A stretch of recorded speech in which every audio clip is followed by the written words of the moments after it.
कहते हैं मन के हारे हार है, लेकिन क्या तन के बारे में भी ऐसी ही हार हो सकती है? क्या तन से भी हार सकते हैं या सिर्फ मन से ही हारते हैं?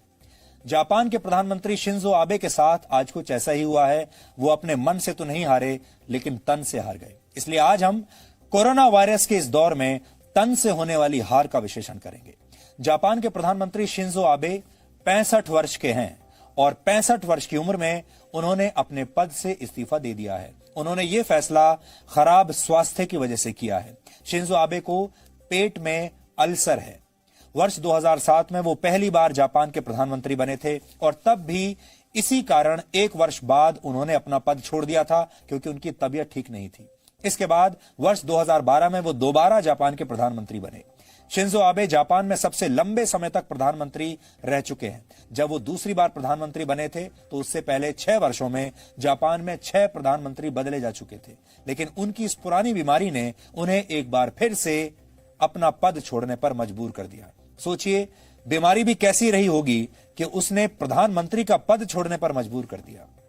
वो पद जिसके लिए दुनिया भर के नेता जीवन भर सपना देखते हैं, और एक बार उस कुर्सी पर बैठ जाएं तो फिर मौत भी उन्हें कई बार अलग नहीं करती। शिंजो आबे का कहना है कि वो इस बीमारी के इलाज के दौरान प्रधानमंत्री के तौर पर अपनी जिम्मेदारियों को ठीक से नहीं निभा पाएंगे, इसलिए वो इस्तीफा दे रहे हैं। ईमानदारी देखिए। हालांकि नए प्रधानमंत्री का चुनाव होने तक वो इस पद पर बने रहेंगे। कोरोना वायरस की वजह से स्वास्थ्य दुनिया में सबसे महत्वपूर्ण विषय बन गया है, और इसी स्वास्थ्य की वजह से शिंजो आबे ने प्रधानमंत्री जैसा पद त्यागने का फैसला किया है। ये मान लीजिए कि त्यागने पर मजबूर हो गए। यानी सिर्फ मन के हारे ही हार नहीं होती, बल्कि तन के हारे भी आजकल इस दौर में हार हो रही है। शिंजो आबे अभी 65 वर्ष के हैं। भारत के राजनेताओं की उम्र के हिसाब से देखा जाए तो वो बहुत युवा माने जाएंगे। उन्हें बहुत कम उम्र में राजनीति से ब्रेक ले लिया है। भारत एक युवा देश है। हमारे यहाँ 65% आबादी की उम्र 35 वर्ष से कम है, लेकिन हमारे नेता इतने युवा नहीं है। भारत की संसद में करीब 65% नेताओं की उम्र 50 से 75 वर्ष के बीच है। जिस उम्र में दुनिया के शिंजो आबे जैसे नेता रिटायर हो जाते हैं, उस उम्र में भारत के कई नेता पहली बार चुनाव जीतकर संसद पहुंचते हैं। हमारे देश में 50 साल के जो नेता हैं वो अपने आप को युवा नेता कहते हैं। हमारे देश के कई नेता हमेशा के लिए कुर्सी से चिपक कर रहना चाहते हैं और इसके लिए मशहूर रहे हैं। जापान के प्रधानमंत्री ने अपना पद छोड़ दिया क्योंकि वो नहीं चाहते कि उनके खराब स्वास्थ्य की वजह से उनके देश का नुकसान हो। इसलिए आज हम शिंजो आबे के इस फैसले को आधार बनाकर यह समझने की कोशिश करेंगे कि भारत के बुजुर्ग रिटायर क्यों नहीं होना चाहते और युवा डिलीवर क्यों नहीं कर पाते। लेकिन पहले शिंजो आबे के बारे में कुछ अहम बातें आप जान लीजिए।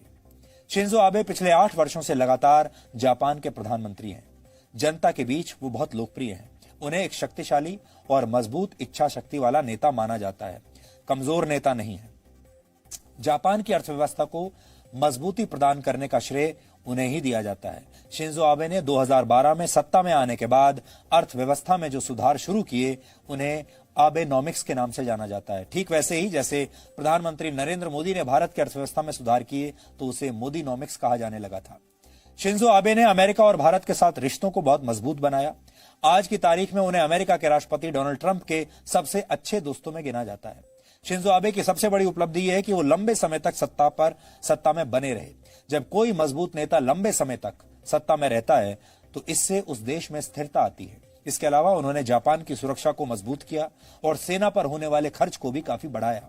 शिंजो आबे 8 वर्षों के दौरान अपने कुछ वादे पूरे नहीं कर पाए, ये भी सही है। जैसे वो जापान के संविधान के आर्टिकल 9 में बदलाव नहीं कर पाए। यह आर्टिकल जापान को सिर्फ आत्मरक्षा के लिए जरूरी सैनिक रखने की इजाजत देता है। अभी जापान एक तय संख्या से ज्यादा सैनिक नहीं रख सकता, जिसे बदलना है। जापान के संविधान में यह शर्त सेकेंड वर्ल्ड वॉर के बाद शामिल की गई थी। तब अमेरिका ने जापान के हिरोशिमा और नागासाकी शहरों पर परमाणु बम गिराए थे, जिससे जापान के लाखों नागरिकों की मौत हो गई थी। लेकिन अब चीन और नॉर्थ कोरिया के बढ़ते खतरे के कारण इस कानून को बदलने की मांग हो रही है। शिंजो आबे कई वर्ष पहले नॉर्थ कोरिया में पकड़े गए जापान के नागरिकों की रिहाई में भी नाकाम रहे हैं। आज जब उन्होंने अपने इस्तीफे की घोषणा की तो अपनी इन असफलताओं का उन्होंने बहुत ईमानदारी से जिक्र किया। शिंजो आबे ने आज कितना ईमानदार भाषण दिया है, आपको भी सुनना चाहिए। 自治体の様々な要請に対してご協力をいただいておりますことに心から感謝申し上げます。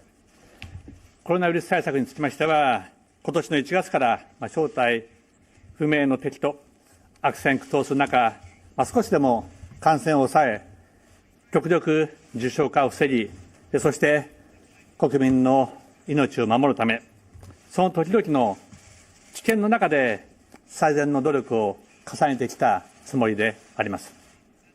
それでも残念ながら多くの方々が新型コロナウイルスにより命を落とされました。お亡くなりになられた方々のご冥福を心よりお祈り申し上げます。今この瞬間も患者の治療に全力を尽くしてくださっている医療従事者の皆様にも重ねて御礼申し上げます。भारत के प्रधानमंत्री नरेंद्र मोदी भी शिंजो आबे के बहुत करीबी दोस्त हैं और प्रधानमंत्री मोदी ने भी शिंजो आबे के इस्तीफे पर दुख जताया है। प्रधानमंत्री मोदी ने अपनी और उनकी एक तस्वीर आज ट्वीट की है और लिखा है कि उनके कार्यकाल में भारत और जापान के रिश्ते बहुत मजबूत हुए हैं। और अगर आप इसको ध्यान से पढ़ेंगे इस ट्वीट को तो इसमें यह भी लिखा है कि उन्हें शिंजो आबे की सेहत की बहुत चिंता है। उन्होंने लिखा है, I am pained to hear about your ill health my dear friend Shinzo Abe. और प्रधानमंत्री मोदी ने लिखा है कि वो उनकी अच्छे स्वास्थ्य की कामना करेंगे कि वो जल्दी से जल्दी ठीक हो जाए।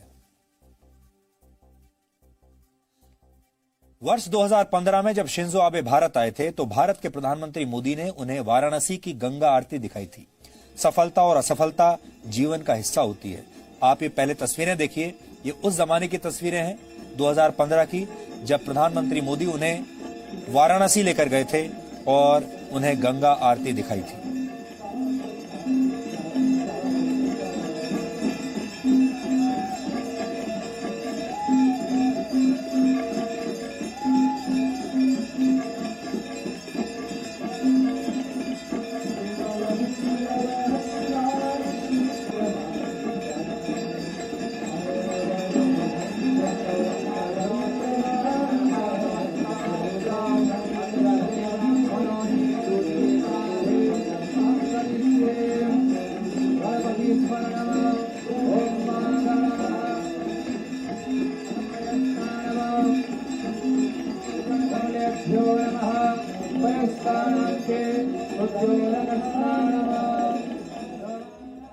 सफलता और असफलता जीवन का हिस्सा होती है, लेकिन समय रहते ये समझ जाना चाहिए कि आपको कहां रुकना है। लेकिन भारत में लोग रिटायरमेंट शब्द से ही बहुत डरते हैं।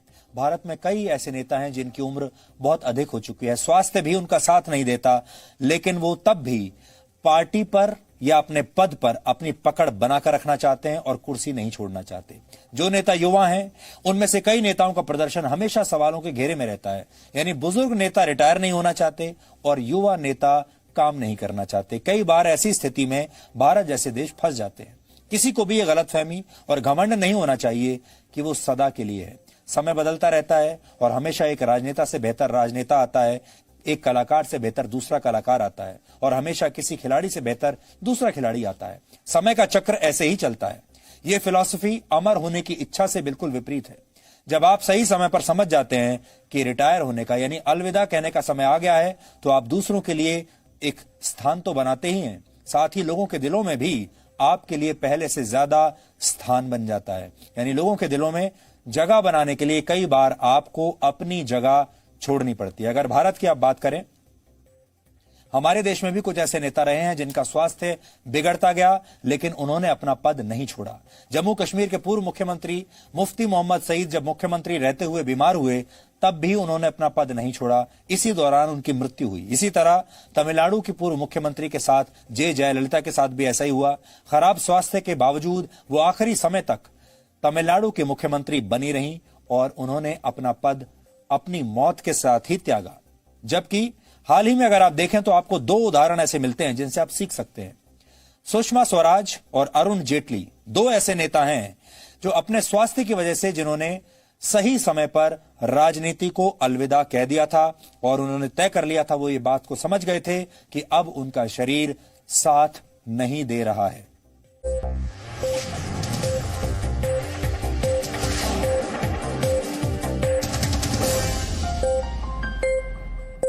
Presenting V News app, available on Google Play and App Store. Download it now.